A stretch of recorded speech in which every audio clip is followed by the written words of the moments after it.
Hi, this is Debra Carmona. In today's art tip, I'm going to share with you some techniques on how to paint grasses. Just completed this painting, and it has grasses that are in the sunlight and grasses that are in the shadow. And so I'll talk about colors and brushes to use and some tips on getting that cool grass texture. Now the grass that is on the other side, way over there, has no texture at all. It's just a flat color. And then I just start to show a little bit of texture on the far side of the path. And as I come closer, to come down the painting, it gets more and more texture. And the grasses get a little taller. So, here I have a dirt patch that I wanted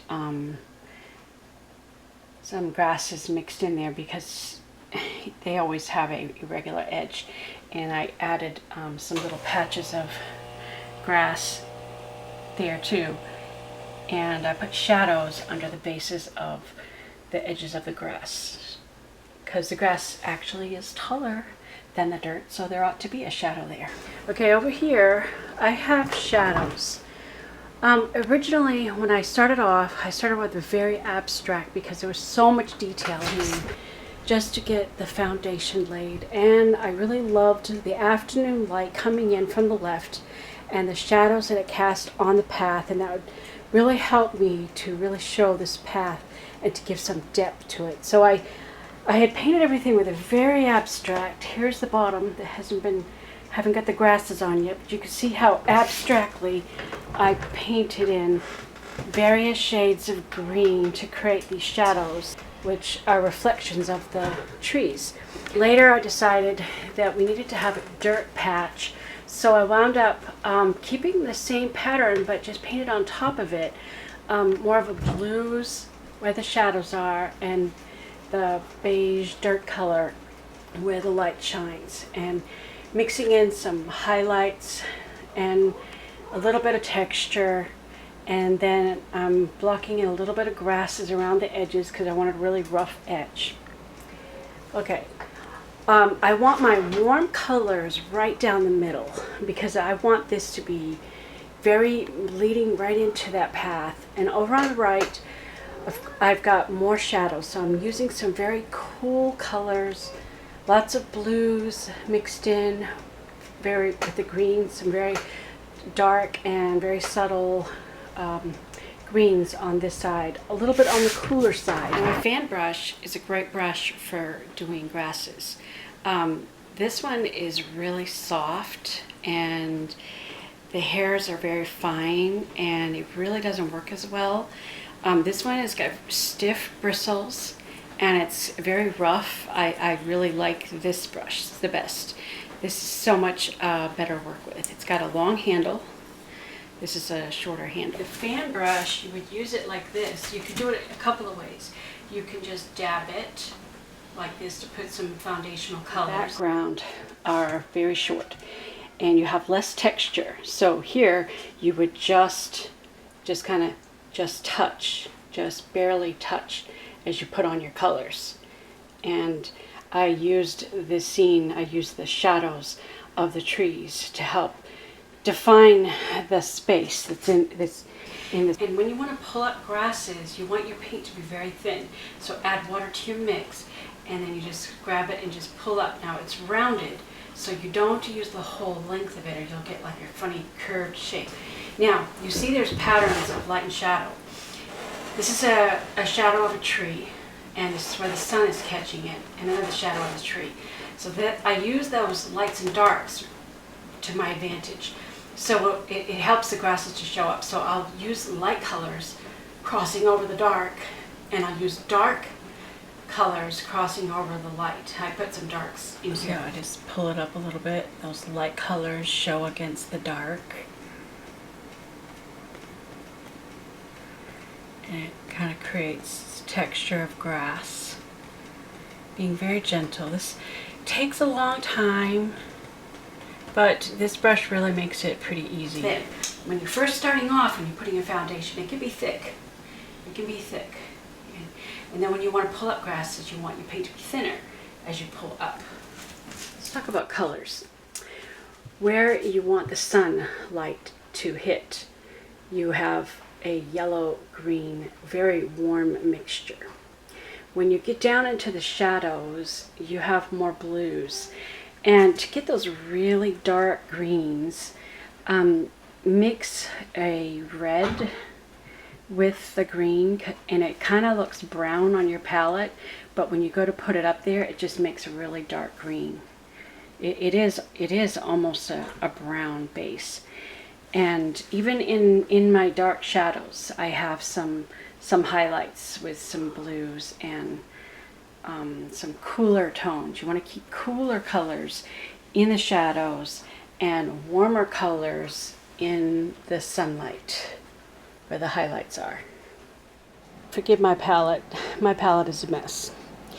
I am using a dark bluish green, some kind of an orangey red, yellow ochre, and some blue. Ignore the other colors. I'm not using any black in the grass. But this is a palette I've been using for the past several days, so it's kind of a mess, and I just keep piling the colors on. Right now I am working with a fan brush.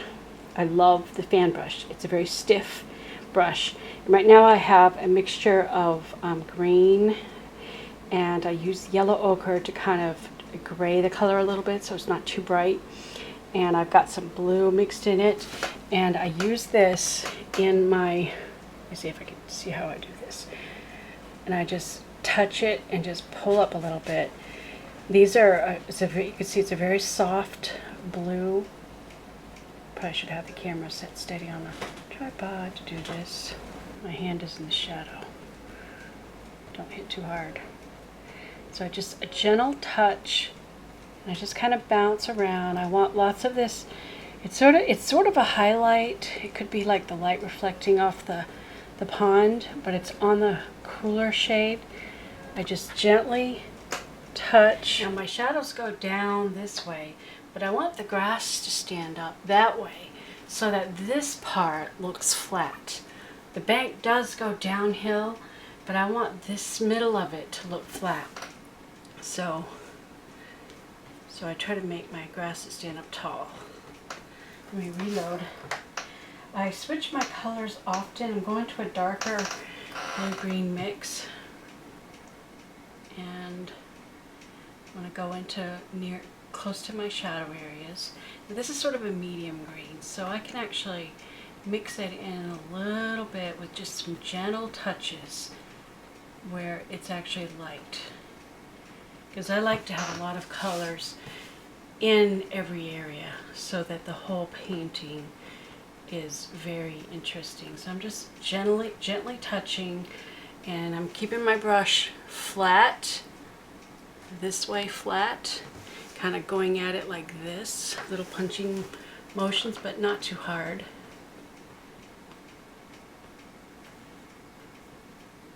Now I've got some yellow and yellow ochre, and mix it with some green, and we're gonna go in here where I want some warmer colors. I think I need to get a little more yellows in here because this is the center of the painting, so I do want warmer colors in the middle, because the warm colors, I want them to direct the eye right down the center of this path. Right here where that dark is, it's nice to put this slightly lighter color and just pull it up gently. Now I will come in with a liner and add some individual grasses like that. You could also do it with this kind of a brush, and you would do it the same way. You would just hit it flat and gently push up. But I can cover more ground faster with the fan brush, so I really like it. And I'm going to get a little bit more yellow in my mix, and I want to put some warmer colors because this is the center of my painting. This is a little lighter color, so I'm sticking to the highlighted areas where between the shadows,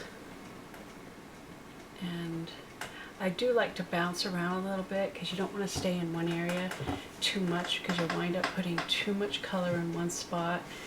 You bounce around and change your colors and you'll get a nice variety of colors, and then it has the overall texture of realism. So if you want the color to be cooler, you just mix a little blue. If you want the color to be warmer, you mix some yellow or yellow ochre. And if the green is too bright, you mix some red. I have a red that's more on the orangey tone that I mix to if the color is too bright, because I'm trying to be as realistic as possible.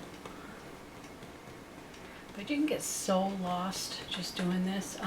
Usually I put on some classical music and just paint, just enjoy the moment and just kind of feel it. Sometimes I even paint to the music.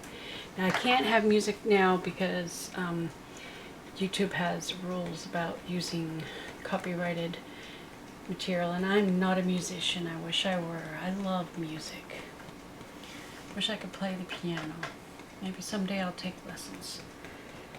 I think a person can learn anything they want to learn if they just put forth an effort. So that kind of gives you the idea. And then to get those individual long lines, you need a liner brush. Here's 2 liner brushes. This one has short hairs and it works okay. This is a script liner. It's got extra long hairs, and this works great. This useful brush for making cool branches too. But you pull up with a stroke, kind of like this, just pulling up grasses. So I'll show you how that works. The script liner, you would just pull up individual, and you don't have to do it everywhere. Just a few key places, like there was a nice light spot there, and there was a dark base. So I pulled them up out of the dark base. Sometimes I combine colors. They have some lights over darks here, and here we have lights crossing the darks and darks crossing the lights. And sometimes I just put 2 or 3 or 4. Sometimes I cross them, sometimes they stand up straight. I like to see variety. The grasses never stand perfectly straight up, because if they all stood straight up, it would look like a comb and it would look unnatural. So I like to make lines going this way, that way, some shorter, some longer, and so you use the script liner, and your paint needs to be very, very thin. So mix a lot of water in with it. It'll go much easier if it's thin. So I hope you found this helpful. My website is artismyhobby.com. You can go over there and see what other cool projects that I've done. I like to do murals, wall murals. I do portraits. I do a lot of things. But my favorite of all is to paint walls and things on a big scale. Here is one of my paintings that I just completed. I'll give you some close-ups of that in just a moment. Thanks for watching. Please subscribe.